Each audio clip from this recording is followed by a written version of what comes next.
one, you have to be for the kid. Like you got to be for that Yeah. young man. Every young man is different, and you have to find a way to be and do what's best for that kid. But then also on the flip side, you can't compromise your standards or your culture or what you have going with your team chemistry to ensure certain kids play. Here's the bar. Can you do these things? Okay. Can you even get close to doing these things that we're asking of our athletes to be a solid member of the program? How can I help you if you do desire to play and you're a four sport athlete? How can I help you balance it all? Welcome to the Jamodi Podcast. We are all surrounded by amazing coaches and leaders. So let's get an inside look at not just what they do, but how they do what they do. After all, becoming the best versions of ourselves is Jamodi, just a matter of doing it. Today we are joined by the head boys basketball coach at Gunter High School, Seth Vansell. He's been the head coach at Gunter the last 4 years. After winning 4 games in year 1, last season he led the Tigers to a 27-7 record and a by-district championship.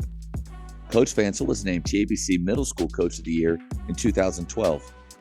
He has an amazing story being a foster parent and shares his journey in this episode. If you want to learn more about being a foster parent, check out ckfamilyservices.org. Before we hear from Coach, take a moment to subscribe to our podcast and follow us on social media at Jamodi Podcast. There it is. Yes, sir. What's up, How are man? you? Just living the dream. Oh, that's my line. No, that's good. Yeah. I try to say that as many times as possible throughout the day. And so, I mean, but it's kind of true. Like, I really don't, I hope people at Faith don't think I'm being sarcastic. I mean, I get to coach great kids, and Yeah. I've got some study halls and some off periods, and I get to do things like this. And so I think I mean it. Oh, I'm sure you do. Sometimes I mean it sarcastically, and sometimes I mean it wholeheartedly. Just Okay. depends on the moment or the day. But Yeah. I'll tell you the truth though. Since I was about a seventh or eighth grader, I this was what I wanted to do. So Oh, wow. I knew back whenever. And so when I say I'm living the dream, I kind of am because that my dad was a pastor, and I didn't want to go into that kind of ministry, but I wanted to help and serve and do something I love. And man, I love sports, so let's go. That's pretty cool to know it that young. It wasn't until in my mid 20s and I was coaching my very first select team. They were a group of eighth graders called the IAD Force. But then looking back on junior high, high school, and even college, how many people told me that I should do that or will do that, but I was kind of resistant because at that point it was just the player mindset.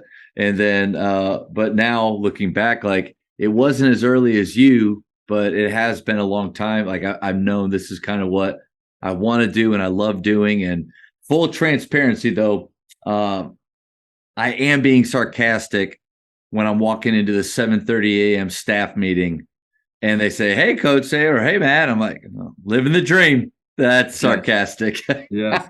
I am not a morning person either, so Yeah. you just got to fake it till you make it sometimes. No doubt. And which leads me, I do want to tell you something, but this just popped in my mind because I know you talk about always picking gold nuggets and taking those gold nuggets with you. And I just want to let you know I've been listening since Coach Drew. So episode 1, I've been listening. I haven't listened to every episode, That's but fair. Yeah. I've been listening, and I've taken so much from this podcast. It's helped me personally and professionally. But you said that, and I just remember Kyle Pfeiffer's podcast where he talks about enthusiasm, but then he quotes fake energy is better than no energy, and I'm like, yes, it is. You're Love exactly that. right. And I tell now I quote Kyle Pfeiffer in my practice.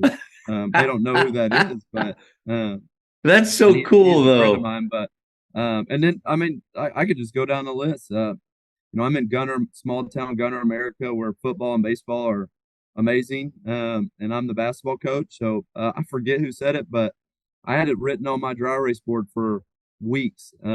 Make it the big time wherever George you are. Barber. George Yes, Barber, man, with and Greenville. Yeah. it you know I try to do the best job I can no matter what. But that just inspired me to keep doing what I was doing, and whatever extra I could do, let's do it. Let's do as much social media, many team camps, as many things I can do to give these kids the best experience and make the big time right here. And then shot selection with Pillar, I can remember Costin, savvy shooting. Oh I man. went and studied that more and more after Yeah. you guys had talked. Mike Neighbors, my 2020, I don't know if it was 2020. Yeah, it was 2022. My word of the year was rhythm. Because I learned with my wife and my kids, balance is not, and he's so dead on, not the right word. You can't have a balance. Yeah, he said, quit trying. Quit Yeah. trying. So me and my wife, no, we have a lot of fun in the summer and in the fall, and we spend a lot of quality time together and do those things. And my kids have kind of figured that out too, and we have a much better rhythm and understanding of how life works with what I do for a living. So just I mean, I could go on, but I've taken a lot of gold nuggets from this podcast. So kudos to you for doing it and helping other people, other coaches that get better from it. So wow.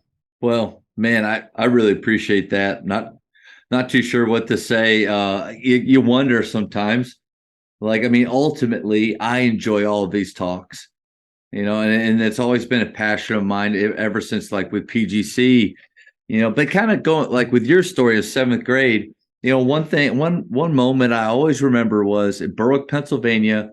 I was playing eighth grade basketball, but the varsity coach, and I'm sure my parents set this up on the varsity coach, wanted me to do stats for the varsity team. And so I would, on away games, I'd travel on the bus and I would sit a seat or two behind the coaching staff. And as a little eighth grader, just listening and soaking up that part of the game, like listening to their conversations about the guys that were right behind me about what just happened. And there was one or two times where Coach Scala was his name, would turn around and ask what I thought. And not like he really I think he was just kind of curious. Maybe he saw me sitting there, but in high school, staying after games and watching film with Coach Thomas and the coaching staff, like there was always this part of just loving being around coaches and hearing that other side to the game. But thankful for guys like you, because I mean, really, I don't know how many people are listening to this. It might just be you and I and my mom, but at the same time, it's really cool to get to just learn so many stories, get some golden nuggets. And then I do love talking to the college coaches. I mean, it's always that Mike Neighbors, that one, I think it went for like 2.5 hours. I felt like it could have kept going, but the high school coaches were my main motivation for this. Guys like you're talking about being out in a football, baseball town, but I'm pretty sure you do some amazing things in your program. And there are a lot of other coaches in similar situations to you that also have great nuggets, great culture building pieces, shooting games. I don't know, one-liners, that you and I can borrow. And so appreciate you saying that. I got to ask, so a little bit of your history is coming from Lovejoy. And obviously I love that coach. And so what are some of the differences coming from that program to Gunter? Yeah, I was super blessed to work for Coach Herma over None at better. Lovejoy, and the parallel is actually a little bit. Our kids are very similar. We have the same type of athletes, same type of families in both of our school districts. But the difference is where 90% of his kids are basketball first, about 50% or even less, 40% are basketball first for me. And so that was an acclimation period. Not only that, even if he did have a football kid, and Lovejoy football is very good, but I don't usually see my football kids until December 10th or December 20th. We get one practice in before district, so it's been a little bit different in that realm. But a lot of what I've learned and taken from him, I do here as well. And I think there's a lot of things that athletes are athletes and basketball players are basketball players. And if you put them in a gym and they love the game, then no matter if they play, four sports or one sport, Um, they're gonna go in there and compete and do the best they can and have fun with it, enjoy the game. With my basketball only versus my football, or all my kids that play multi sports, I can tell you one thing: game respects game. And so some of my basketball only kids are like, "Come on!" They get in there, and sometimes they get a little bit frustrated. Like, I've been working like this, and then you come in, and it's a different. But then they, after a week or two, it's game respects game, and in our program, we compete. That's what we do day in and day out. And when you can get on a team with a football kid per se, and you can go get that win and not have to run at the end of the drill, then game respects game. And Yeah. you'd be adversity and competition and those going through those things together. Well, you're at Lovejoy, you're here. You're going to bring kids together, and they're going to go try to win and do it together and do it the right way. So, sadly, early on in coaching, I don't think I handled two sport athletes very well. I think they felt the pressure. I think they felt friction. I think I was guilty of coach speak and deliberately saying things to make them feel like they're missing something. And, it's really frustrating, that I did do that. So I'm always impressed to hear people that have figured it out. Not obviously, I think you would say that you're not perfect anywhere, but like you have figured out a way to make it work. And you just gave some examples, but what's it like? You have these guys, 40% even, these guys in the gym, you're working with them. What's the conversation like maybe with the parents or the players when football comes out? How do you make that transition work? That has been my greatest struggle since I've been here, to be honest with you. And let me go back and just say, here's what I've learned kind of a little bit of how to deal with situations is, one, you have to be for the kid. Like, you got to be for that Yeah. young man. Every young man is different, and you have to find a way to be and do what's best for that kid. But then also on the flip side, you can't compromise your standards or your culture or what you have going with your team chemistry to ensure, certain kids play, is what I've learned. Here's the bar. Can you do these things? Okay. Can you even get close to doing these things that we're asking of our athletes to be a solid member of the program? How can I help you if you do desire to play and you're a four-sport athlete? How can I help you, balance it all? And so there's many kids that we've had that say, Coach, I don't want to play in the spring and the summer. I just want to show up in November through February. And sorry, sir, this is not the program for you. It just is what Yeah. it is. You're not meeting our standards. And I got kids that are working year round that's not fair to them. It doesn't agree with them. But then I have other kids that, Coach, and I'll just say one kid, I won't say his name, but he's an outstanding sophomore player. He was the defensive MVP of the state championship game as a sophomore. He is my backup big this year as a sophomore.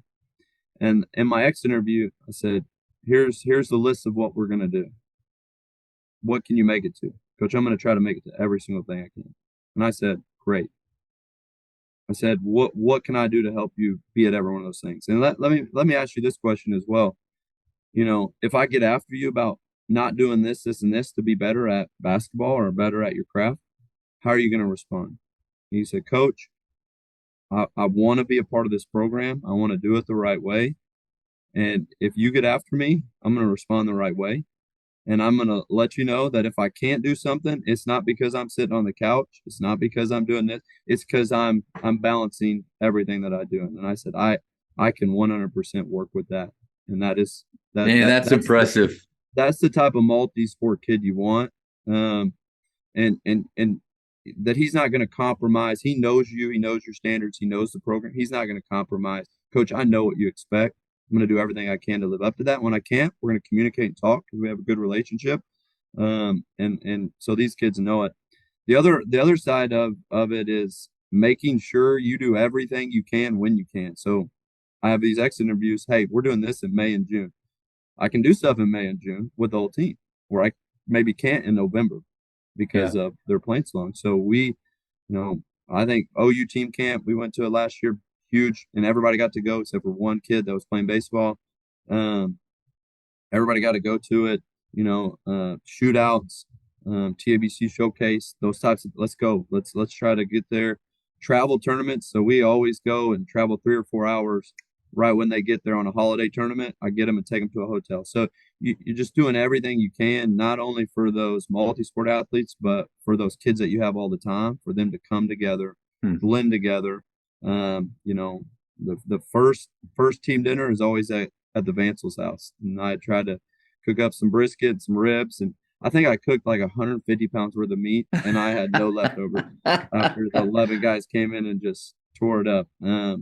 But just doing everything we can to work with kids, be for every kid, but also do what you can when you can, so that team chemistry is there. When they get off of football and come into the gym, there's relationships built, and we're ready to play.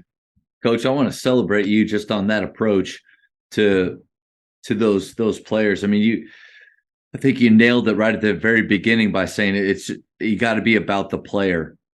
And it has nothing to do with you. It has nothing to do with me. It has nothing to do with this thing called legacy that people worry so much about. I think when you worry about legacy, you end up burning those relationships that actually enable you to have a legacy worth having. Because you're just thinking of what could be in the future, but not the people that are there with you right now. And I really appreciate the question method when you're with the meeting with those players. Instead of here's the expectations, here's where you need to be, and I don't really want to hear any excuses for why you can't be there. If you're serious, then this is what has to be done. I would imagine I've been a part of those conversations. I've probably led a lot of those. And I would imagine that's a lot of talks go with high school kids. But when you come across the question method, I would imagine one that builds a lot of trust, and it says a lot about your culture, the fact that they can answer honestly. Like they can say, Coach, I really can't be much. I get that. You know what? I appreciate that. Here are our standards. And what I just think that's a really healthy way to go about it, man. Yes, we've had some recent success, and I have there's a lot of great athletes in our school, and come on, and most of them joking. These big football athletes, studs, come over, Coach, I'm playing basketball next year, and I was like, all right, I'll see you in the gym in a couple of weeks when we have our first summer workout. No, I said nope, you're not playing basketball next year. Just the ones that love it want to do it, and they'll do it, and they'll have fun with it, and then the ones that just want to kind of do it a little bit. You kind of, even if they're great athletes, you kind of just have to let them go. It's tough, but you can't compromise what you're doing as a whole, because I think then the kids that you do have good relationships and the kids that you are trying to teach, you lose ground with them and you're not helping them. Credibility. Yeah. Being for every kid is sometimes letting one kid go so that, you can help other kids even better. That's a good point. How many of your players, let's just take last year's team, how many of your players from football were you really relying on? Like were your main guys straight basketball, or? I had 5 main guys, which is pretty good for me in my 3 years, and then 3 that I relied on. So I had a starting point guard, 6th or 7th man, and then the kid that I was talking about would come in and play about 10 minutes a game. So they would play high minutes. Next year, it's probably going to be more like 50-50. I do have kids in the gym. We can run a good program. We can have a great team. But when competition gets there, the best kid's going to play. And I would imagine 3 or 4 of those same kids are going to be the best kids in the gym when they get there after a week or so. And so we're going to go with it. So it's this last year was, 3 to 5. Next year it'll be 4 to 4, 5 to 5. I'll have a little bit, actually a deeper team next year. So it'll be good. I've got a bad rap around Faith for being anti-football player. Hey, Coach, I promise in 10 years, I've never told the kid not to play football. But what I don't do is I don't encourage straight basketball players to play football. Like I'm not going to volunteer like, hey, you know what? You guys should go do that. if they don't want to, I don't force them to do it. Yeah. And I think they know by now the skill work and the shooting. If basketball is really what they want to do and they want to get better, then yeah, it's good to stay. But on the flip side, if a kid loves football, loves baseball, and if I'm about kids, I'm not going to talk them out of playing. And I would hope if any former players are listening, I would hope that they would say, in my time with Coach Saman, he never told me I shouldn't play football because he knew I loved it. Now, there is this bubble out there. The moment they say college basketball, that comes out of their mouth. There does need to be honest conversations about priorities, time, because I try to tell the guys, like, you're competing against crazy people like me that after 8th grade did nothing else. And it's an extreme game of musical chairs. Have you had that conversation with any of your guys that may dabble in multiple things? Not in multiple sports. I do have one kid who's all-region kid last year. Should be next year. And, he could probably go play D3 or NAI pretty easily. And if that's something he wants to do and his parents have means, that I'd hook him up and do it and help him as much as I could to get there. But as far as my multi-sport athletes, I have one sophomore that if he grows a little bit, he could. I mean, he's probably the best natural point guard that I've seen in the last 4 or 5, 6 years. And he's a sophomore, but he loves baseball, and like his goal is to play college baseball. Awesome. So, yeah, exactly. Awesome. Yeah. Go do that. And he's playing baseball right now. He has his last district game tonight. And you know what? He comes and sees me right after lunch. Says, "Hey, coach, I know spring league's coming up. Let me know when I come watch or what I can come do." And so it's, we build a program where we're going to work and we're going to do different things, but we're also inclusive. If you're willing to do X, Y, and Z, come on. And we build those relationships and have fun together. And what's nice, small school, I've coached all those sophomores that we're talking about since 8th grade. And been with them and around them since that time. So, I get to not only have a relationship 9th through 12th, I really get to have a relationship 7th through 12th with a lot of my guys because we're in a small school, one school town, and they love it. And I haven't had that opportunity yet in that conversation yet, but I do agree with you. There's like Michael Lancaster was talking about in your last podcast. You actually have a better percentage if you do X, Y, and Z. Yeah. And but you have to do X, Y, and Z. The moment you just start giving away time units to other things, then, but it is tough. I think it's always hard when a player or a parent learns that they can't just do everything that they want. You can, but it's debatable on whether you can be elite or great at everything. Yeah. But so that's why I do believe that a singular focus at times will give you the greatest opportunity to be great, to be the best at something that you can be. But that's not for everybody. So when a kid says, "I don't want to play college basketball," well, then listen, like your school, there's a lot that Faith can offer you. But then after your senior year or it's the regret piece that's always hard for me. Well, coach, what do you think? You think I can't? Well, no, we got to get a time machine and we got to go back 4 years and we got to start there. But I think that's always hard, is when you maybe feel or see the regret or that moment they realize, well, it's not easy. I can't just do whatever I want. Yeah. Coaches, the Jamodi podcast is powered by Ballogy. Manage and measure your players' skill development and increase accountability year-round utilizing the Ballogy app. Boost inter-squad competition with drills backed by the National High School Basketball Coaches Association, including a 40-shot Ballogy skills assessment. Please visit ballogy.com/teams for information on how you can provide this resource for your team. So at 5A TAPS, I go to the state tournament and I watch those teams.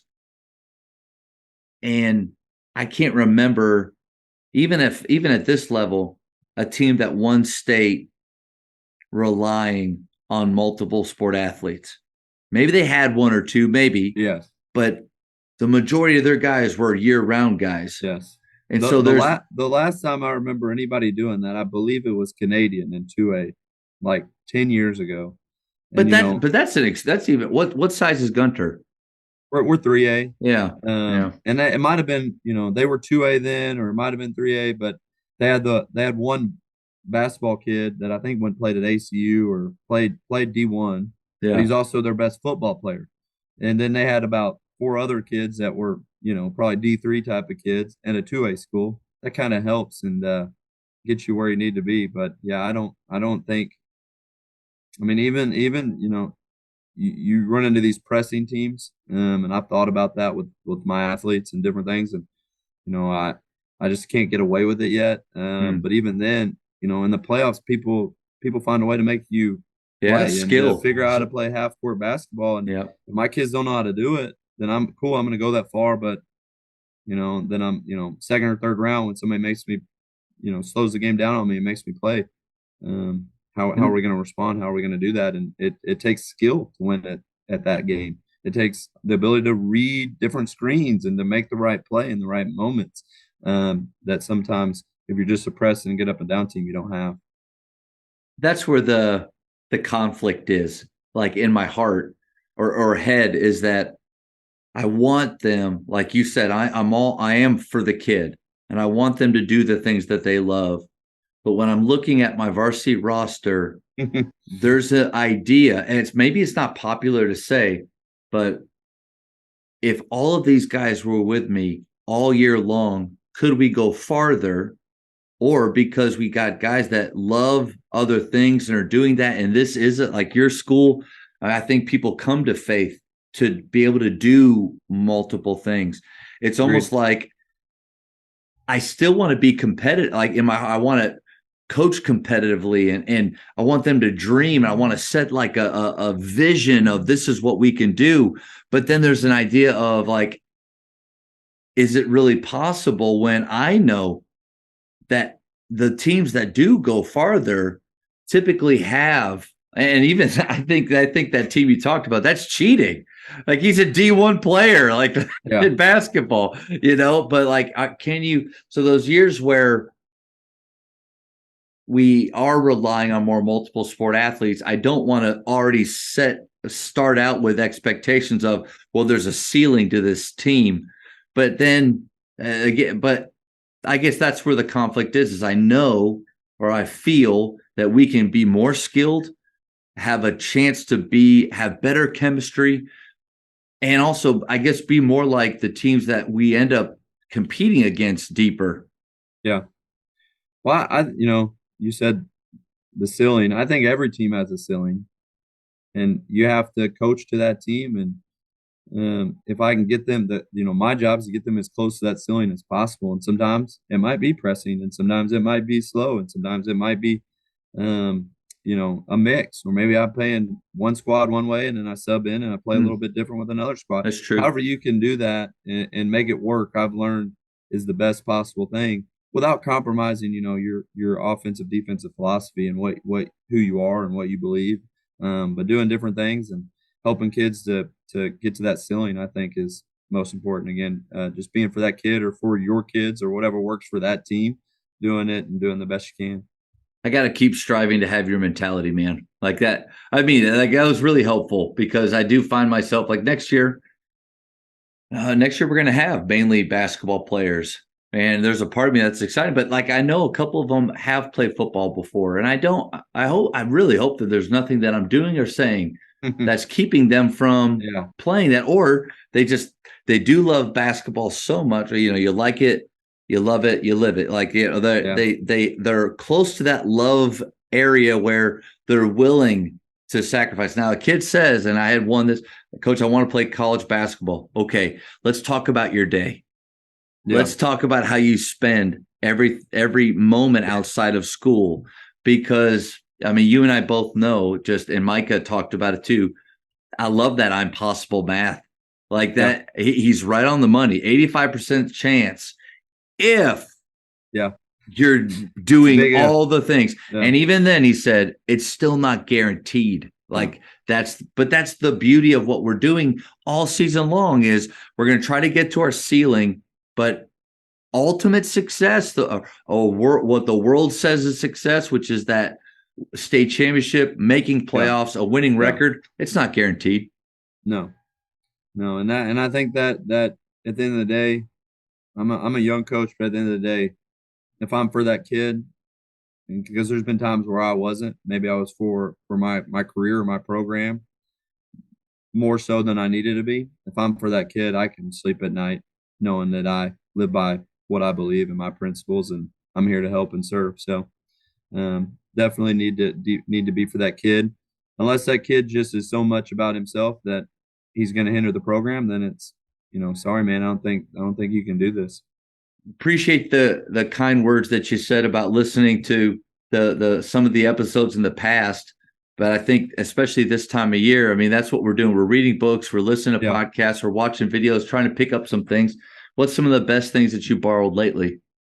Man, it was a little while ago, but I started reading a book called Entitled to Nothing by Bob Walsh. He took over a D3 program up east, and it just kind of was. It's somebody said to read it because it's a guy that went and had success somewhere, but it was able to sustain that success at a small college. So it's kind of seemed like it would relate to what I'm doing. As we had some success this past season, I want to continue it. But he said in there when he's talking about leadership, and in my program we're huge on leadership. It's one of our core values. It's our number one core value. I think everything else flows from if I am truly leading myself the way I should lead myself, then everything else should follow. But he says, if I say it, you doubt it. If you say it, it's true. So you talked about me asking questions, and I do that a lot because I want the kid to respond. Hey, you said it, not me. Like, I'm just holding you to what you said. And I believe if you can get quality ownership in your program, you're set, because I mean, we all know coach-led teams can be good, but the great teams are player-led. They know what they want, they know how to do it, they go it. And an adage that I've been using lately for the last year and a half or so is, I always ask my kids about twice a week, whose responsibility is it to have a great practice, a great film session, a great workout in the weight room? Whose responsibility? Is it mine? And they're like, no, coach, it's everyone's. We got you. We're going to have a good one today. All right. It's like, and they know that they are in control of their success, that it's not dependent on me, that they could go and be successful without me. And for me, that's very rewarding. And, he goes on and talks about different ways to give your players more control, which is hard as coaches. Yeah. Like, hey, here's the control. And the way I've come to do it is I pick 2 or 3 leaders at the beginning of the year, and I say, hey, probably 80% of the practice, they lead the first 20 minutes of practice. I tell them the drills, I tell them the teaching points. This is what we're doing, and most of it's fundamentals and skill oriented. It's not hard for them to do. They've been around me long enough. You're not asking them to put in something brand new. No, I'm not. It's not a team concept or something, philosophy wise, but it's something that they can get out of their shell a little bit, but they can take ownership of. And I love it because I had one kid that's trying to coach up some ball handling drills, and one kid's not going hard, and he's like super offended that this kid's not going hard in his drill that he's supposed to be leading. And I'm like, you now know what it feels like a little bit to be a coach. Sure. And so it's just, they get to have ownership of it. They get to lead. They get to learn how to lead. They get to learn how to not lead. And they get to have some fun with it. But they also get to feel that, like, this is my team. It's not his team. This is my team. This is our team. And I think that's super important. So I really took that from Bob. I'll say it again. If I say it, you doubt it. But if you say it's true. And so that philosophy of getting my players to feel like they're doing it, they're saying it, it's theirs, not mine, has been really impactful this last season. Man, love the title of that book, like Entitled to Nothing. Like that's what a great title. And I could probably find it. Yeah, it's so important too for I don't like when people say today's players, but all players. Because you know what? When I think back to the late 90s, early 2000s, we were entitled to. Like, I don't know. I just don't think that's like a recent thing. Yes. Entitlement is It's a It's young definitely person thing. it's definitely something, but it's not indicative of one generation. Yeah, It's different people. But I found the book. I don't know if you can see it, but love it. it was sitting over here on my desk, and yeah, Yep. it's been good I for wrote it sure. down. I'm putting together a pretty sweet list of books from people that have been on. Like now, how in the world do you get to them all? And it's kind of like how do you need an elephant? Just one bite at a time. So just starting with one, but Yes. I'll definitely add that to the list. And going back to that, the question method a little bit, but having them say it. So like PGC, which if coaches haven't ever attended a session as an observing coach, it's just one of the greatest things that you can do. Like you go and you basically get to watch and go through everything the athletes do over the 5 days. You just don't do any of the skill work, or you don't play. But I mean, the amount of notes and things. But first session, when we're just kind of getting to know each other, we always ask our athletes to write down their three aspirations. Things that they want, the goals they have, could be individually, could be for their team. And then, we raise, hey, who'd like to share? And some people timidly, bring their hand up. Oh, I want a big varsity next year. Yeah. And I always ask, like, hey, raise your hand if you'd like to win a state championship. And like everybody raised their hand. And then I'll ask, how many people have? Like, it's really hard to do. And so, but the whole idea is how many coaches are holding players to standards or to aspirations that they actually don't have? Like, I used to dangle the college carrot out in front. Guys, that's not going to work at the next level, until thankfully at Naaman Forest, a senior said, Coach, I don't want to play at the next level. Yeah. And he's like, oh, like what? Like, what do you mean? Why are you doing this then? But like, if we ask them to say what their dreams, goals, aspirations are, and then you say, can I hold you to that? Like, I love the idea of asking them, getting their permission. Like, we're co-creators in this thing. It's not just me, taskmaster, and it's not just you doing what you want. Like, we're both trying to work together. But I think knowing that is huge. It is. And for me, it's not necessarily specific goals, but it's more of standards. Yeah. Because for me, it's like, hey, if you say that your standard is to compete every day in practice, don't give me bad body language and a horrible attitude when I hold you accountable to that. You said it. It's not me that said I wanted to compete every day. Now I want you to compete every day, but let's be clear, you agreed. And so in the fall, we actually had kids. We picked 4 leaders of our team. We said, you are picking a standard and telling us exactly what that standard means. And I absolutely love it. My all region kid, he picks, and it is one of our core values. Leadership, family, effort, and toughness. That's what our core values are. But effort, he goes, I want us to play hard, and I want us to do everything as hard as we can. And he said, and I quote, and I love it, if you aren't going all out, are you even trying? Are you even wanting this bad enough? Do you really want to win? You're not trying to win if you aren't going all out. And so when we have kids that, dog it, sometimes I don't even have to say anything. I just look at him and said, you need to give a pep talk or something. These kids are not going all out. And this is what you said we need to do. This is your standard. And I think when kids take ownership of your standards, of your culture, you're going somewhere and you're doing something right. And like we said earlier, player-led teams, they're going to be the best teams. They are. And I think good coaches or coach-led teams, a coach can come in with standards, pillars, an acronym, stuff on a T-shirt, stuff like whatever that is clever and the words are great. And if the kids are like, if they're just obedient, if they're respectful, if they trust, it'll still work. But like you said, though, there's this whole other idea of and I've heard like Terry Butterfield and these other coaches, Bruce Brown, proactive coaching, talking about like actually allowing players, and you've done it too, like allowing players to choose how they're going to show up every day, what they Yeah. want the program to be about. And I'm telling you, for 9 years here at Faith, I was guilty of, here is our culture. You're going to love it. And it's this acronym that's so cool to a 39-year-old. And but we have good kids. They never once, like, I don't care if they ever make fun of anything that we do, mimic or mock them, as long as they're saying it. I don't care what it's kind of like faking it, right? Like it doesn't matter as long as they know it. But when we have 4 pillars, that the way that we talk and what we believe, but then allowing them to choose the 5th one every year, that senior class, like that's something that we just started in. And, with that underneath passion, they need to come with like 3 little subtitle or categories that lead into that. Like, where are we going to be passionate?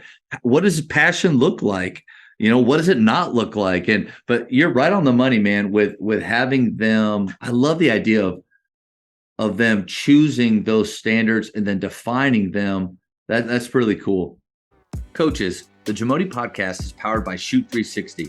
The future of basketball has arrived in Dallas-Fort Worth. Shoot 360 combines the latest sports technology with the fundamentals of basketball skill development. The result is a one-of-a-kind video game-like basketball program designed to improve your shooting, dribbling, and passing. Visit shoot360dfw.com to learn more and register for your free 1-hour workout evaluation. Shoot 360, the future of basketball is here. You mentioned those, I think the 4, but if you want to go a little bit deeper into those.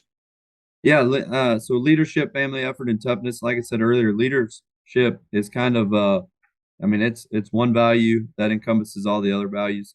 Shout out to Jamie Beckler. I think you had him on here as well. I took a little bit of this from him. I think he has great philosophy on leaders. But we believe every person, from the best player to the manager, can be a leader. Yep.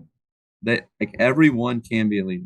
And so if your role is to be an energy on the bench, you're being an energy on the bench. If your role is to get every rebound, you're getting every rebound. If your role is to communicate because you have a keen knowledge of the game and you can help, and if you're an encourager, being an encourager, like there's some way, some talent or a skill or ability that you have that you can lead in. So we're all leaders. And we're gonna know that. But then, ultimately we're all going through this together, and it's not easy at times, and you can either lead positively or negatively in everything you do.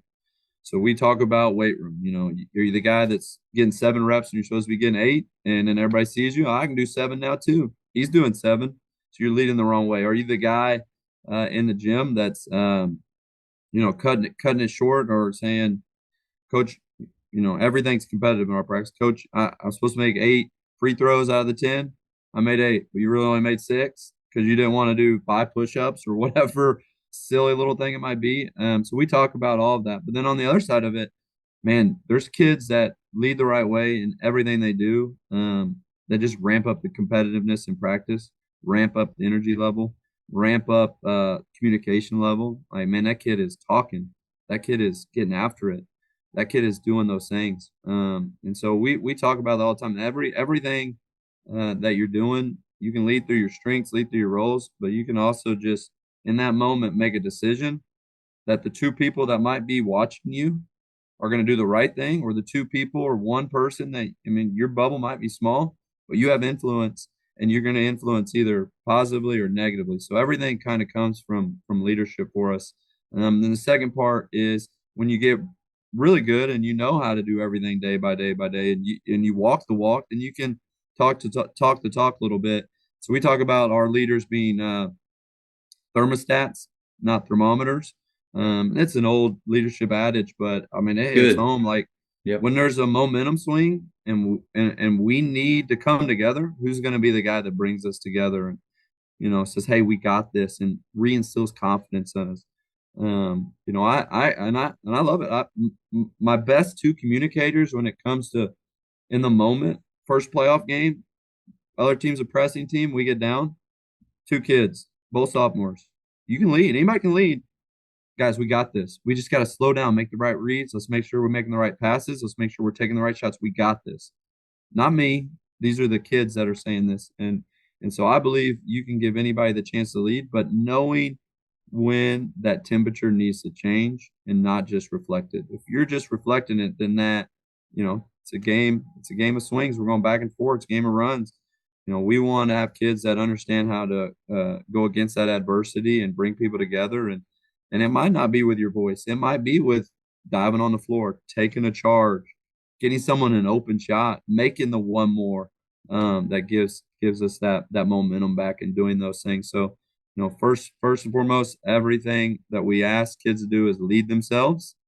And then once you're capable of doing that well, and within your role, within your abilities, and with everything you do daily, then we ask them to kind of lead with their voice and lead as somebody that here has a position and can go ahead and be a captain per se or a senior per se. But like I said, anybody can do it. I had 2 sophomores that stepped up at the right time, and I can remember it.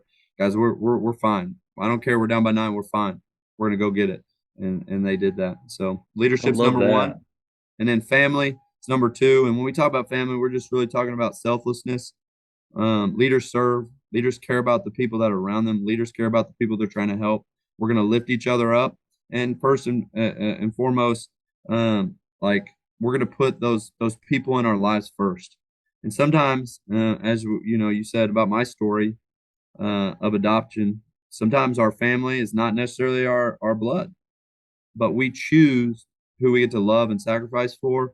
And so this is our family, this is our brotherhood, and these guys you'll probably spend more time during the season around them than you do your brother, sister, mother, or father. So we're going to choose to help them and lead them and be selfless and serve them and put them first in everything we do. We go into that a little bit since we're talking about family, just about that story that you do have. And because I would imagine like it's really nice when we get to, within the culture of our team, we get to use those personal stories that we have that will help even make it more real or I guess more dynamic for our players. Yeah. So go ahead. Yeah. For me, we talk about family. And as I said, sometimes family's not blood, but we also talk about toughness. When we talk about toughness, that core value has nothing to do with physical toughness to me. I'm like, yeah, I want you to go, be physical, not be scared to take a charge, throw your body around on rebounds, put your chest out there and play defense. But when we talk about toughness, it's about how you respond to adversity, how you respond through the times when you don't even think you can keep going. Like you just want to quit, you still respond with the right attitude, the right effort, the right emotions, and you continue on, you make the right decisions, even though everything's telling you just to quit and give up. So that's when I talk about kind of my story a little bit, me and my wife's story. A lot of people go through it, but we went through infertility. I tell kids all the time, we tried to have kids and we couldn't do it. We tried some more and it was fun. All of it was fun and we went after it, but it just didn't happen for us. So we went to the doctor and they basically said it's going to take a miracle for you to conceive naturally. So ultimately, it's a punch in the gut.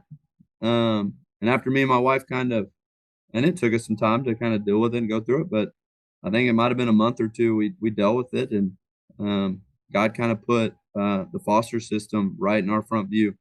And he did that. And the more you learn about the foster system, and I will tell everybody this, it is tough. Some of these kids' stories are hard.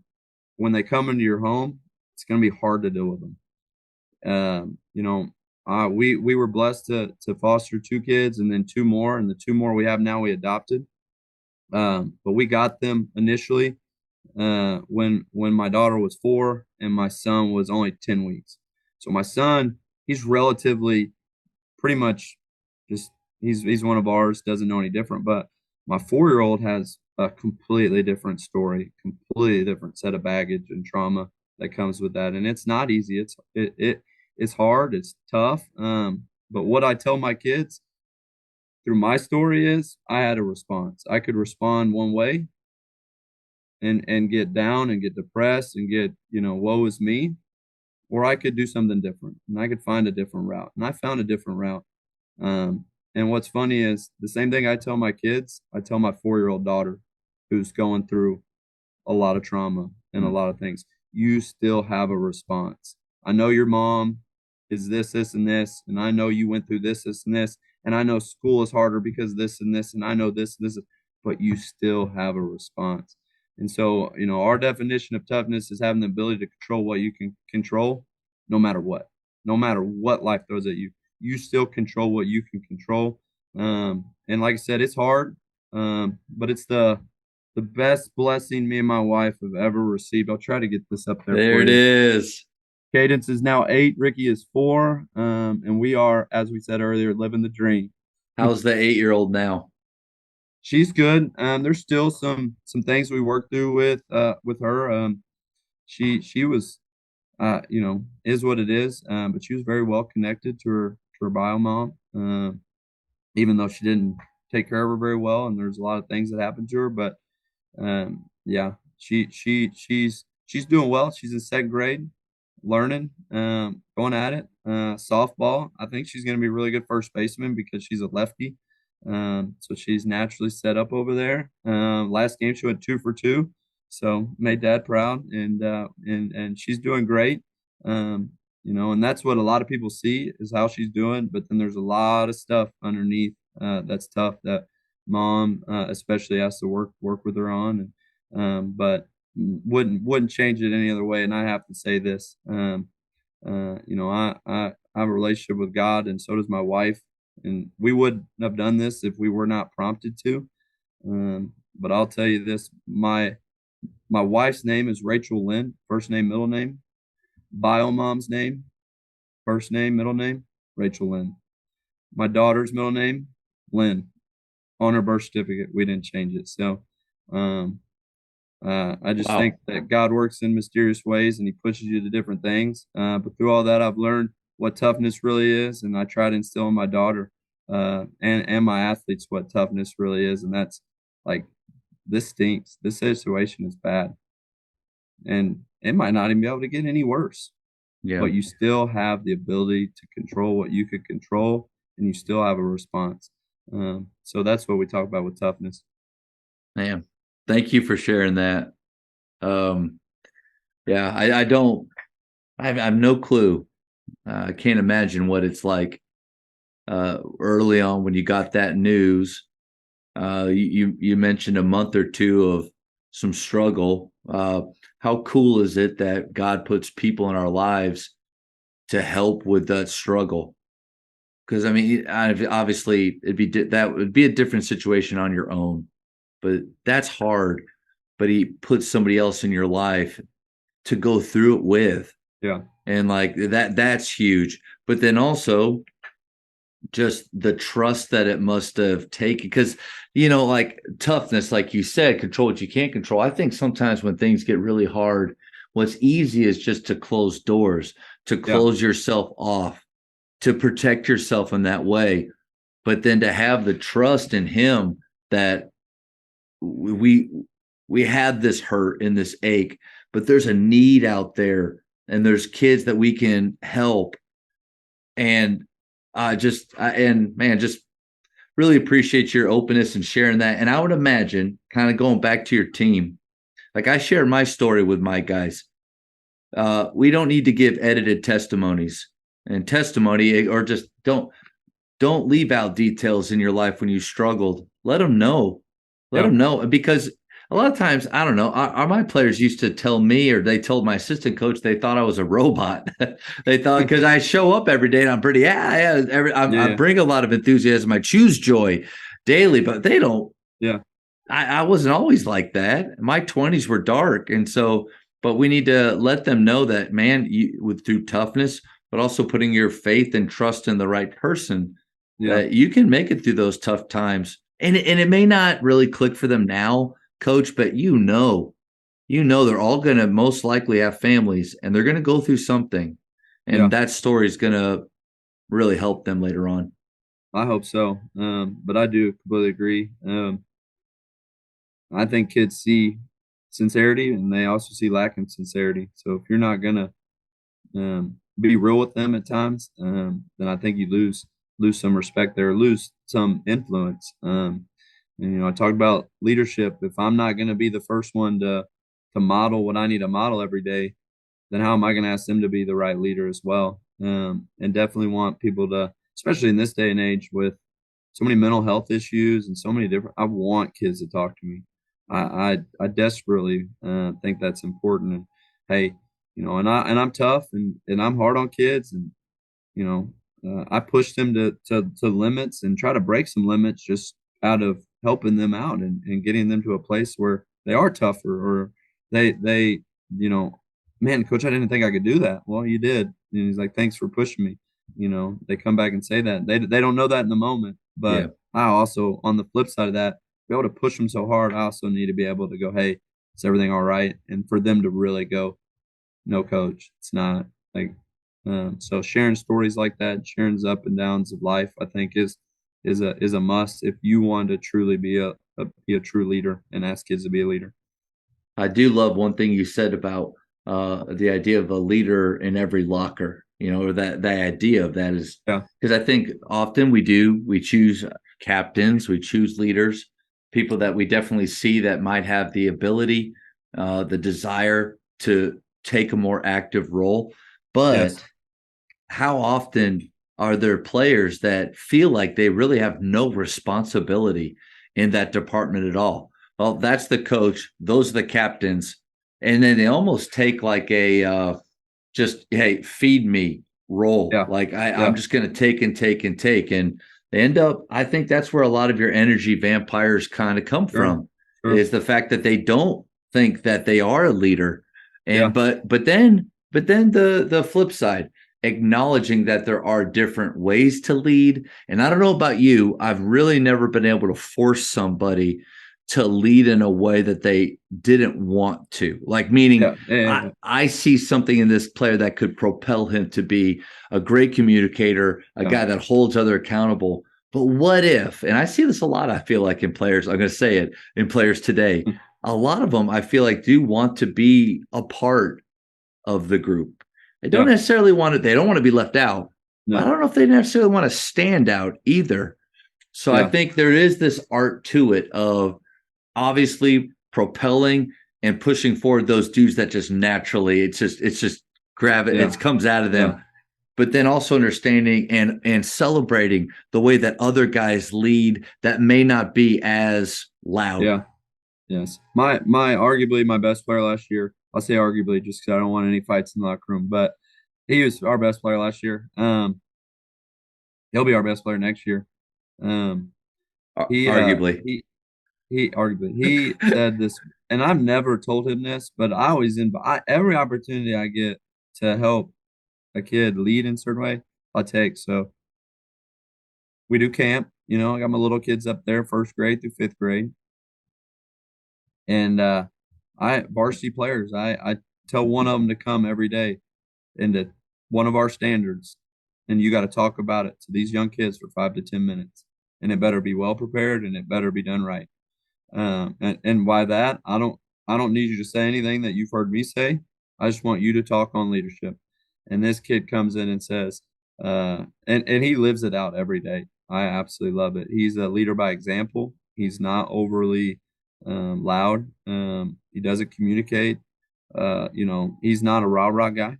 He is a steady, this is how we're going to do things. He competes. He gets after it, but it's just not that rah-rah type of guy. And it is what it is with him on that. And I've asked him to talk more and to speak more, and I think he's raised his bar on that a little bit. But his bar is never going to be as high as some other ones. But he comes in and gives this speech about leadership, and one thing that he says that I actually keep in our, like, part of our culture now, is that, and it sounds so good. Somebody else has had to say it, but he said, leadership, right, is not a position. It's not a noun. Leadership is a verb. It's an action. He goes, my position as a leader of our team next year, he goes, it's not, if coach makes me a captain or they vote me to be a captain, it's not a title. It's not a position. Leadership is not, because being a captain is not a title. Being a captain is a verb. It's about an action. And I was like, man, that's so That's good. so good. That's so good. Like, how old are you? You're Yeah. 16? What's You're up, man? standing behind him, jotting notes down real Yes. quick, but those are And so, special yeah, moments. Then yes. where like when they really take that ownership of the culture, when it goes beyond just a nice quote that sounds good, that somebody catches us on video saying it, just makes us look Yeah. really. It goes beyond that. Yeah. No, it was straight from him. I never said it in my life. And he just came up and said, leadership's not a noun. So you It's got a verb. leadership, family, Family toughness, and effort. effort. And then when we talk about effort, it's I got lucky. My first year, I taught in Oklahoma, Guthrie, Oklahoma, and coached there and did basketball. And I got to work for a guy named Pete Paparonis. Pete, I think he has a combined 5 state championships, and we went to the state tournament that year. 3 in boys and 2 in girls. He played professionally in Greece. He's actually Oh wow. was born there and went back and played for the national team there. So he's 6'7", 6'8". Shoulders are like bowling balls. Nobody says anything to him. But his acronym, and the kids definitely do it, and I think they buy into it because he's won with it. But is AOATT, and that stands for all out all the time. AOATT, and so we talk about that, like we're going to be relentless with our effort. We're going to go all out, or we're going to pursue going all out. And as our pursuit of going all out, then all out will actually grow and grow and grow and grow. So the effort that we can give the week 1 is going to be way different than the effort we can give in week 12. So we talk about effort is not just like, hey, I went hard on that drill. Can you go hard on every drill? It's not just I went hard on Monday. Can't be Can I go hard? selective. And then when we talk about this, we also talk about discipline. We have to have discipline in our effort. We have to always choose discipline over feelings. We have to do what we can in that moment to give the best effort possible, no matter how I feel, emotionally or physically. And so that kind of rounds about what we talk about: leadership, family, effort, and toughness. So you have that dynamic culture. I think you're doing amazing things with teaching it, connecting it to your personal stories, yourself, but then also helping your players to really live it out. How does that drive your performance? Man, leadership, like I said, everything that we do comes from, well, are the 1 or 2 people or 5 or 10 people, are you leading them well based on what you're doing? Because you have influence. It's either positive or negative. You're telling them to go less hard, or you're telling them that I need to pick it up based on just what you're doing in that drill, how you're communicating. So that's biggest, that they know how to lead themselves well, and that's in practice, in games, in season, out of season. Like we people come play open gym, they're like, man, we're getting after it, and I say, yeah, that's what we do. Like, we're not going to play pickup unless we're getting after it. We're not going to practice unless we're getting after it. That's just what we do, and they kind of have figured that out, that's the expectation. That's how I lead, is by doing those things. And what's awesome is if the 2 or 3 people that aren't playing hard, you seem like sore thumbs. Like you are not leading yourself well. And as long as we have more kids leading themselves well than not, then it always ends That up peer fine. pressure will go the right way. Yep. Yes. And so that's kind of been our culture. But then this last year, that really has changed, I think, our efficiency on the floor and changed our performance. We're talking about culture driving performance, is just culture of competitiveness in practice. And 80% of everything we do has some sort of number, some sort of consequence. But I forget where I got this, but we started assigning point values to different statistics. Now, please note that you have to have an outstanding student manager keep the score right, or make a coach do it, because it's really hard. But just give whatever given drill you want, in team drill, 3-on-3, short-sided game, whatever. You can go, my focus today wants to be on offensive rebounds. So you can go +1 for an offensive rebound. So a kid can get a rebound, kick out. That's a 4-point swing. Yep. Maybe you're turning over the ball too much, -1. And, most time we run either 2 down and backs in a 22, or we'll run sideline to sideline. We'll do 8 and 28, or we'll do 16 in a minute. And if you want to really get some point across, do 12-minute drill. Whichever team loses this, 16 in a minute. You will see more offensive rebounds. Nobody will turn the ball over. It's awesome because then those things are connected to the score directly in this practice. And so we've done that. Taking off a point for not executing a play. Maybe we're playing too slow. Hey, you score in the first 8 seconds of a possession and we're playing down and back, +1. Yeah. Hey, we're playing really slow, +2. But you got to think about this. -1 if it's a bad shot. I don't care if you even make it. Yeah. You take a shot, it's a bad shot. Coach, I'm trying to get those extra points I don't care. We don't take bad shots, right? And like I said, we went over bad shots. We talked about gold nugget from Pillar. We started every film. I'll puddle, helps you so much. Field goals. And I go in 8 seconds, that shot, that's a 7, that's a 6, that's an 8, that's a 5, that's a 3. And then, then we have the breakdown for them. This is what that shot is. So they know. And then for me, because I'm a defensive guy, -1 if you foul with your hands on the ball. Hate that. And then +3 for a charge. But literally, you can do anything you want in practice that you want to see a desired result. Just make them compete and then put point values on it. +3 for a charge, it's huge because that's actually really +4. It's -1 for a turnover and +3 for a charge. That's a big swing. And I got a couple kids that they will avoid charges. Coach, you get not then. You get a charge, you get that 4-point swing, and then you get an offensive rebound kick 3, Coach. That's 8 points. Oh, right, yeah. And what's funny is I've got those everybody can lead guys, those bench guys. Yeah. And these drills, they dominate. Yeah. Because they know what wins. And then they end up getting minutes and make huge plays for us. Kid that's averaging 2 points, taking a huge charge and getting a huge offensive rebound, and it helps us win. But that's what's driven us is just competing and finding ways through that competition to really this is what matters. This is what wins. Coach, I love that idea of emphasizing or putting more emphasis on certain things that really will lead your team to winning. And I think it's good to do all year long, not just, but I really thought, okay, early on, when you're the early stages of execution, learning your flow, it may be hard to have emphasis on some of those areas because there's a little bit more of this bike riding time. Yeah. Get past it next. But I think that's also, it's really useful mid-season when we are using scrimmage time or small sided games, whatever, to get better at execution on either side.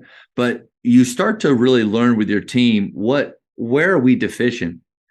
We are giving up a ton of offensive because I love that about both of those is it's both sides. Yeah, you gotta block out. Yeah. So, but I think you start to see maybe we're not really a high turnover team, but I need to put a lot of emphasis on speed of play. So there is going to be a clock, or we have to pass across half court. We get an extra. So I love that idea of emphasizing those things mid-season, where instead of just, which I think happens, we watch it in film, and then we'll maybe throw out some, hey, remember, we're focusing on our turnovers today. Yeah, that's great. Exactly. It's better than nothing.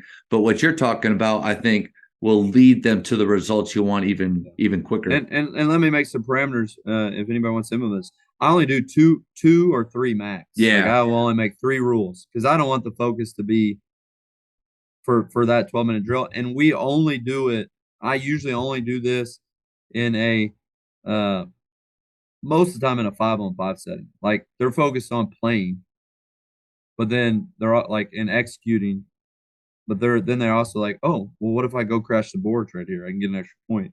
And so it's I don't usually do it in short-sided games. Like I said, we run in everything: shooting, free throws, defense. Another one that I really enjoy. This has nothing to do with points, but I'm a defensive. We do a got to get 3 stops in a row drill. Yeah. Yeah. Oh man, I mean, there's just ways to make kids compete.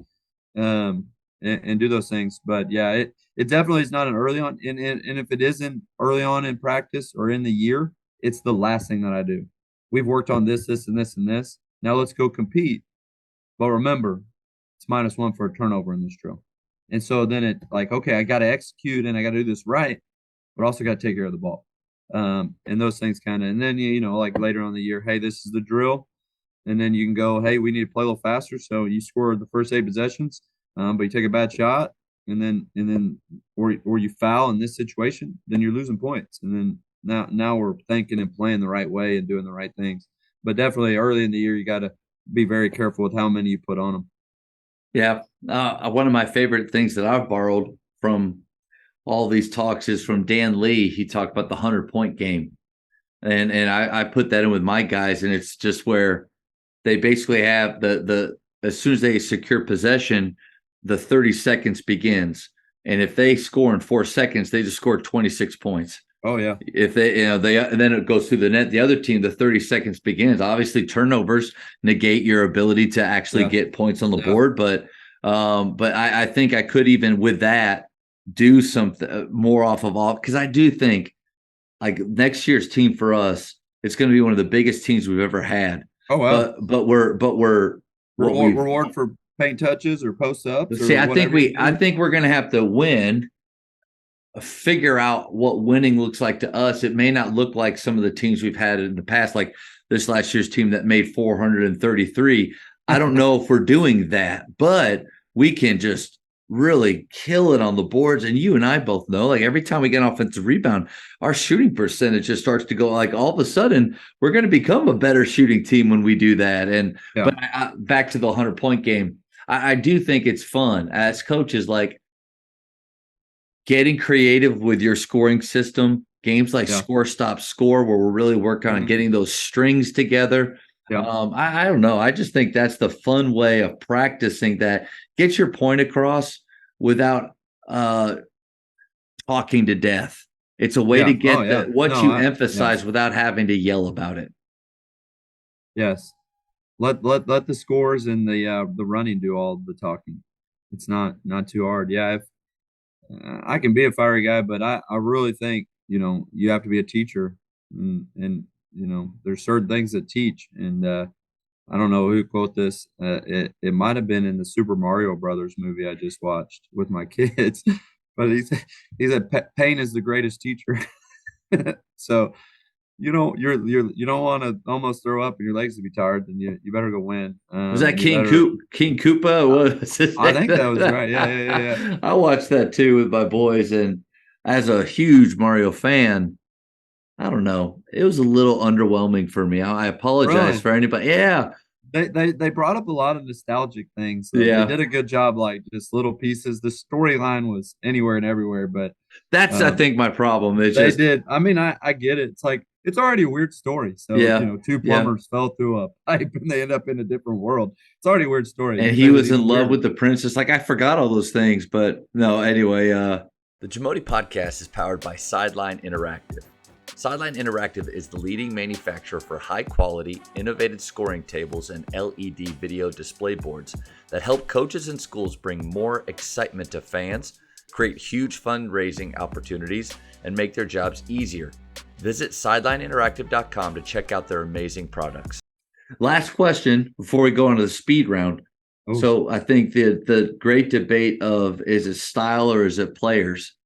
And how do you fit? Like, do you fit your style to whatever players you have that year? Where do you land on that? I'm gonna be a politician and say I land right in the middle. Yep. Yeah. You got to do both. I mean, I believe that certain kids can do certain things well, and certain kids can't do certain things well. So it depends on who you have, who your roster is, what you're looking at. But then also you have to kind of be who you are and coach to your coaching philosophy and what you believe. If you're just trying to do something that you don't believe in, it's not going to work out. Just to try to fit the kids. So, I mean, it can. I mean, for me, like there's certain things that I believe, like, and it can be offense and defense. I want layups or threes. Therefore, I don't want to give up layups or threes. So no matter what I do, in Gunter, we've run 3 different offenses. All had the same philosophy. Get the ball to the paint, get a wide open 3. That's your options. That's what we're doing. We can run different things, but that's what I believe wins, and that's what I want to see. And there's obviously special players. Like, got one kid, my all region kid. I mean, he can hit 15-foot step backs in your face, but for the majority, most kids can't do that. So, I'll let him do it. But and everybody knows their role and what they're capable of doing. But for the most part, my belief is, you're getting layups or uncontested 3. So, on the flip side, we run 90% man. But I can tell you, all 3 years, we ran different ball screen coverages. We ran how we were going to what we were going to switch and what we weren't going to switch. And then if I had a certain lineup, we might go zone or we might do something different. And I had to be okay with that because of my players' abilities. But even in our zone, like, I didn't completely change philosophy.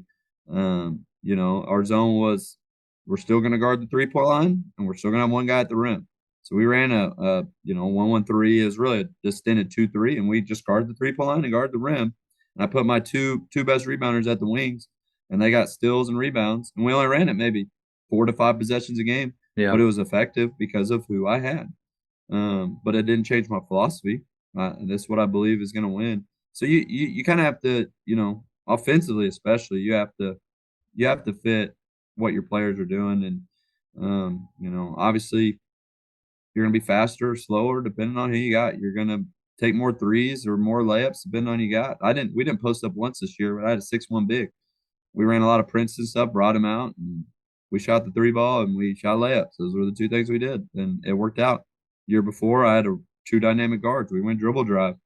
Same thing. Get a layup. You can't get it, you better kick it or drop it. And let's keep driving, keep that advantage. So it just really, to me, is you got to do both. You have to stay within yourself.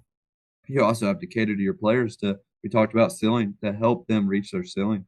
But you're repping it every day, practicing, you don't believe in it. Can't do that either. That's just like, that's a good point. You have to be sincere, and you have to be yourself, and you have to know what you think wins and what your beliefs are. And your players have to believe that it leads to winning too. Like, I mean, there's only a certain point that you can say, you can do this, or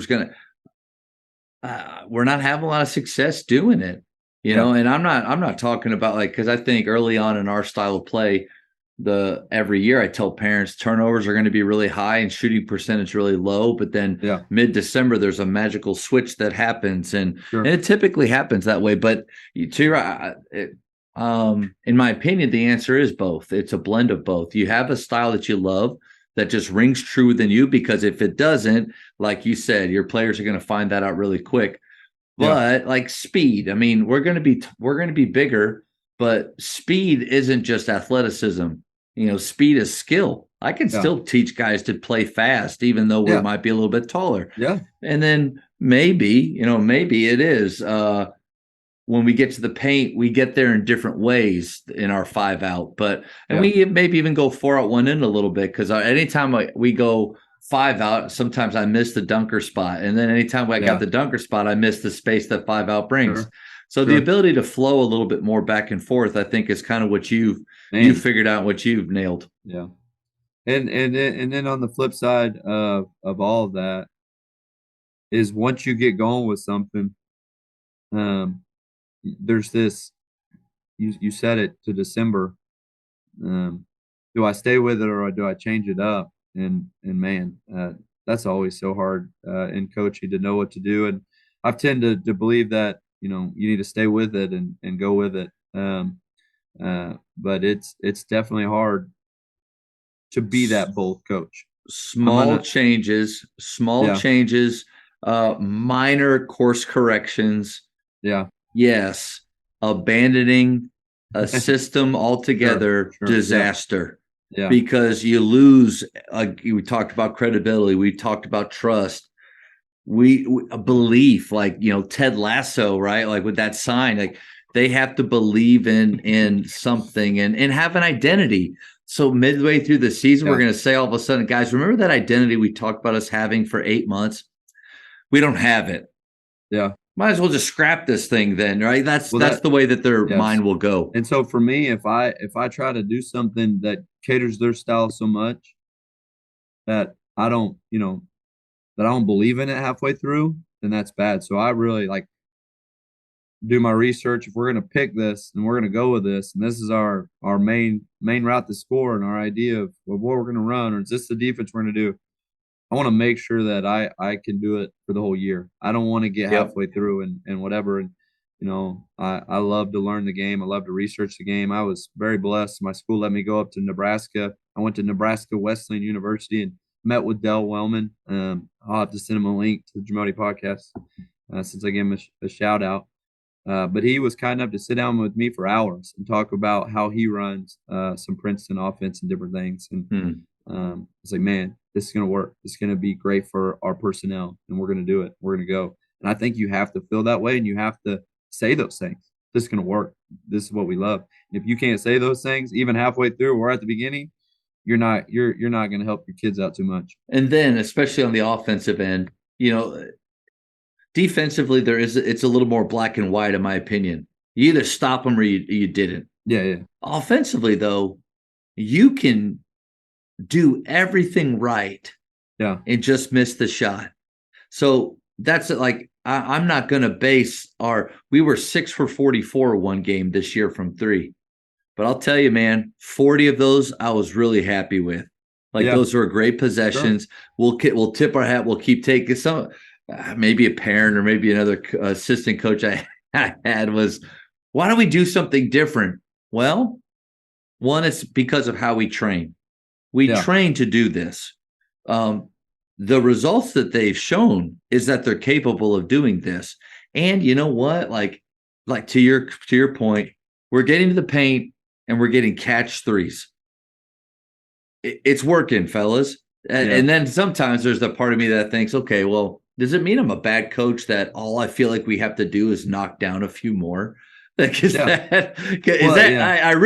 say that, can I? Not to them, but even to anybody else, because obviously there has to be another way to kind of unlock what we're missing, or you're doing everything right, fellas. I believe that the next one's going in. Yep, and I think everything you do, you have to understand the complete aspect. So if you're going to shoot 44 threes, you have to train shooters, and not just physically but mentally. And what you just said is the mentality of a shooter. And if you're telling them the opposite of that, right, that the next the most important shot is the next shot. But if you're saying maybe we shouldn't shoot as many threes, you're going against that conflicting philosophy. And so you got to be all for it and go after it. And I know you don't like this, but when in doubt, put a set play in to get the right shot. I mean, listen, there again, depending on the year, we had a really good lefty that I felt like it was really valuable to get. I love isolating guys on the elbow. I just feel like it's a really hard place to guard. It puts help in weird spots, and not a lot of like idiot motion before. Just literally run the dude from the corner, L cut up, clear the stretch through, enter it, run. So we got 3, 1 in the corner, and one of my best playmakers. But I mean, dead ball and free throw, we're probably going to pop, and because like there are those times where we need to manufacture where the ball goes, but majority of the time I feel like we get our best looks when it's them organically just figuring it out, playing fast against a transitioning defense where you and I as coaches are basically out of the play. Sure.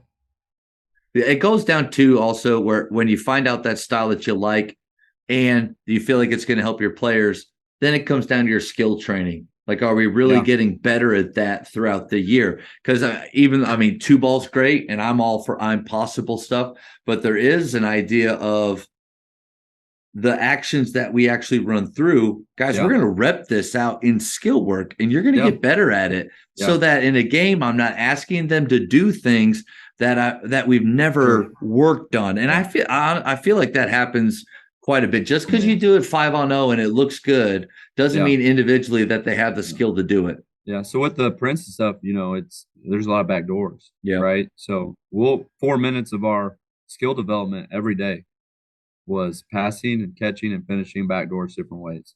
Um, and sure enough, you get into district and people know what you do, but you're just so good at it. You still get some freshman or junior, it don't matter. Somebody got lost. And you Yep. get a wide open layup. And you're like, that's why we did that 4 minutes a day. And to them, it's not a big deal. Coach, I was like 4 points we got out of that. Yeah, but now we suck people in, and It now changes. Yeah. he got 4 wide open threes. Yeah. So it's just understanding what you're doing, and then yes, implementing what you're doing in the 1-on-0, the 2-on-0, the 3-on-0 stuff you do is huge for sure. Coach, the speed round. I feel like I have a good idea about you and your philosophy as a coach and the culture, but after the speed round, I'm really going to know who you are. Yes. Favorite ice cream flavor? Chocolate. Greatest shooter of all time? Ray Allen. It's a good one. Texting or talking? Texting. I appreciate your honesty there. That's good. I am a on the go type of person. Yeah. And if you want to talk to me, text me. I just really don't have a lot of time to jump on the call for and maybe that's bad. Like maybe there's something wrong with our time management that we don't have time to get on the phone to talk. But I'm here talking with you right now. So every once true. in a while, I prioritize the important people. Nice. Greatest basketball movie of all time? Oh man, I'm torn. Probably Coach Carter. It's my favorite. You just want to slam a guy up on the wall one time and just maybe every once in a while. or issue 1,000 suicides. Really, Coach? I want to call him. And did you really give him 1,000? Like, yeah, right. Like it sounds good, but the overarching theme of how he helped those kids is no doubt. The movie's awesome. Delilah. Yes. I like how he named all of his defenses or offenses from sisters or or something. Women in his life. That was good. He just when he locked up the gym because of the grades, I was like, wow. Yep. There are so many powerful moments in that. And I love the fact too, like he didn't give up on that kid. Yeah. You know, he made it really hard for him to come back, but he didn't give up on him completely. Sure. And I think that's just a great reminder. Even if they do choose to not continue with the program, we don't cut ties. We continue to be there for them. For high school, shot clock or no shot clock? Shot clock. Favorite holiday? Christmas. You're up 3 on defense with 7 seconds left. Do you foul or no foul? How good are my rebounders? Okay, Coach. I think again, kind of like style. No, not style of play. What did we say? I would lean to foul. But if I had poor rebounders, then on that, sitting on the free throw line, I would second guess it, but I would lean to foul. I've had a lot of high school coaches say not foul because they don't believe the likelihood of high school shooters making tough shots, but then the higher levels you go, and guys can really shoot. I just like having control. If he's got to make one and then miss one, and control for us is just rebound the ball. I mean, we better be able to rebound the ball. How often? I'm playing 2 5'11" posts, and I might let him shoot it. Small school ball right there. That's it. It is. What don't book foul. Besides Entitled to Nothing, what book would you give someone? I had to look at my books that I've read recently. You can pass. No, there's just so many good ones.